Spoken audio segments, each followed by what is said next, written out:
You saw as these first J&J vaccines were rolled out. Tell us what it was like to be there. Yeah, we watched the feed out here in the parking lot as workers cheered and put the boxes onto the UPS truck to send it away. We watched as the UPS truck finally made its way out of this parking lot. And if I can, I want to just take you inside so that you can see what we saw. There was this moment where workers here at the McKesson distribution facility all signed their names on one of the boxes and wrote well wishes and wrote be healthy before they put that box and helped make its way to the UPS truck. And then when they started that journey with those boxes, everyone just stopped and cheered. And if we can, let's just watch that together.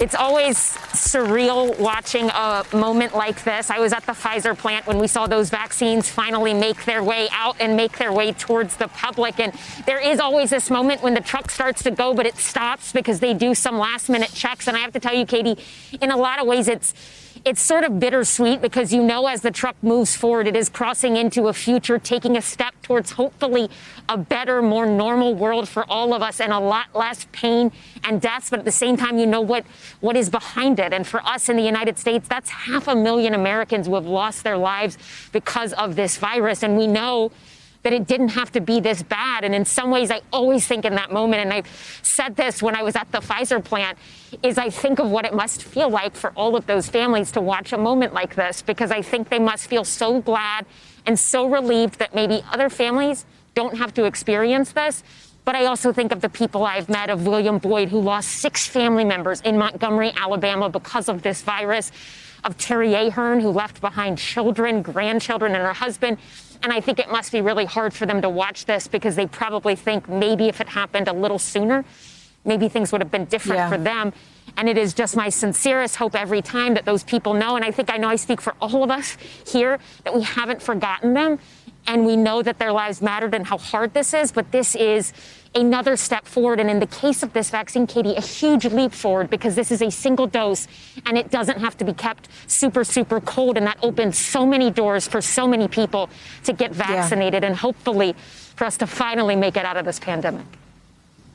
Not to mention those that are suffering in the hospital right now. So the vaccine can't get out there soon enough.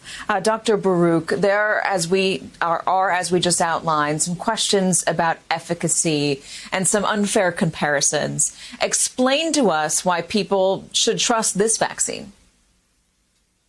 Well, thank you. So first, I'd like to emphasize that all of these vaccines are safe and highly effective.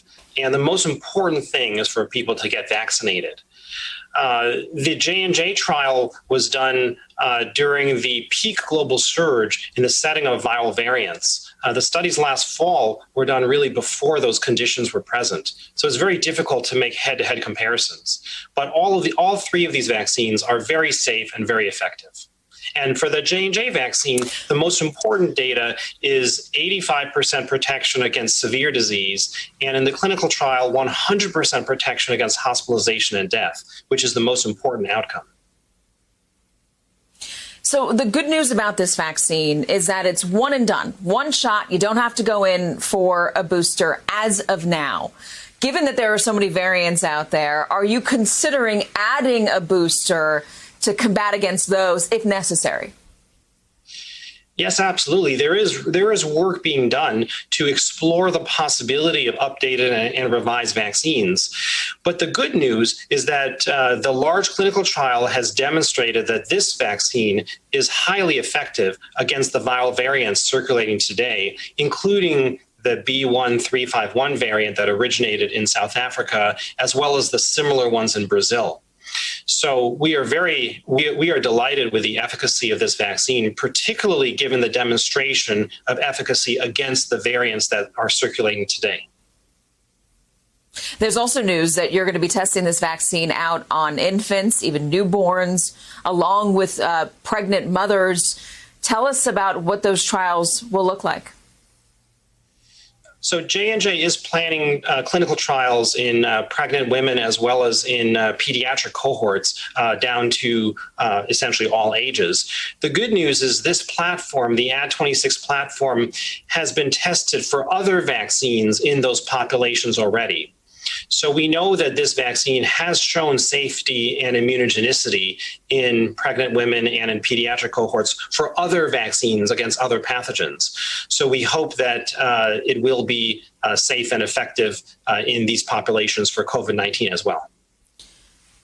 I'm curious, why were pregnant women not included in the initial trials for your vaccine or for any of these vaccines? There is worry that now that the vaccine is available to pregnant women in many different areas, that you'll take the incentive away from pregnant women participating in the trials, because if they want the vaccine, they can go get it. It's very common to first confirm that the vaccine is safe and effective in non-pregnant adults before moving into pregnant adults. The issue with COVID-19 is that the timeframes are being compressed so quickly that we just learned that this vaccine is safe and effective a few weeks ago, and it's already being rolled out as of today. The image of the trucks was really moving. So what we have with COVID-19 is an acceleration of the process, moving from the first demonstration of safety and efficacy in a large population to now being rolled out, and so the hope is that we will generate data in those additional populations as quickly as possible. What is the timeline on that? I believe those studies are going to be starting imminently, but I don't have a specific time frame. One of the other things about this vaccine, or to underscore one of the good things about this vaccine, Von Hilliard, is that it's a one and done. You don't need 2 shots. And you are in a rural area with, I believe, just one pharmacy. They don't have enough vaccine there. Talk to us about what this would mean for Independence, Virginia. That's why the one and done, and also the fact that you don't need the high capacity freezer is so significant, because we're about an hour plus outside of Roanoke, about an hour and a half away from Winston-Salem, North Carolina. This is Independence, Virginia, kind of tucked into the Blue Ridge Mountains here in southwestern Virginia. And you said it, there's just one pharmacy in town, one place to come and get your shot if you're a resident here. In this place, Woody's Pharmacy, they're getting calls not only here from Independence, but also from the surrounding areas. And there is literally a waiting list, a backlog that right now they're having a struggle keeping up with here. And that's why I think it's important that we stop here, because folks in the countryside are also waiting for these vaccines. And that's where I want to bring in Nick Arduin, who is pharmacy here. You know, earlier we were talking with your pharmacy tech, Jennifer. There's Woody back over there himself, but you're watching this supply come in. And do you guys have the supply necessary to meet the demand of your community right now? The demand is very high right now. We do not have enough supply to meet that demand. I believe there's still about 90% of folks here in the county that are not vaccinated here at this point. What does your backlog look like right now? Right now, the backlog is, we have a long list. We're booked out for appointments, 3 weeks out. We're trying to vaccinate as many patients as we possibly can.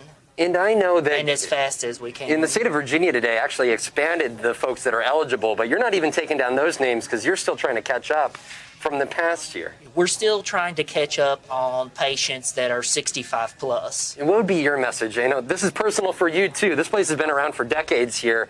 And folks, these are personal friends, I'm sure family that you know that you're taking down the names of. What does this mean to you, and what is your message to the federal government and the state government as you're writing down these names? We're very happy. My team and I are very happy to be a part of this process, to immunize the community. Like you said, the people of this community are our neighbors, our friends. We're doing all that we can do, to get these vaccinations out as soon and as quickly as possible. We're also very pleased that We have Food City's support. Food City owns and operates Woody's, and without their support, the tools, resources, infrastructure that Food City has provided, we would not be able to come as far as we have. And I think that's an important point, Katie, as pharmacist Nick is laying out here, is that folks have maybe heard about the Federal Pharmacy Partnership Program. This is where the Biden administration said that they are going to be sending doses directly to pharmacies, teaming up with CVS, Walgreens, Food City to help this process, because right now, Woody's Pharmacy here has been relying on the state allotment here. And what you just heard is they're looking for more doses. And that's where the Biden administration has suggested they're going to increase the number of doses they send specifically to pharmacies like this. Right now, the federal allotment just makes up about 10 to 15% of the overall doses across the country.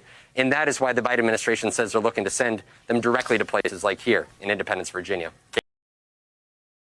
Hey, thanks for watching our YouTube channel. You should know that you can follow today's top stories and breaking news and catch up on your favorite MSNBC shows all in one place. Download the NBC News app today.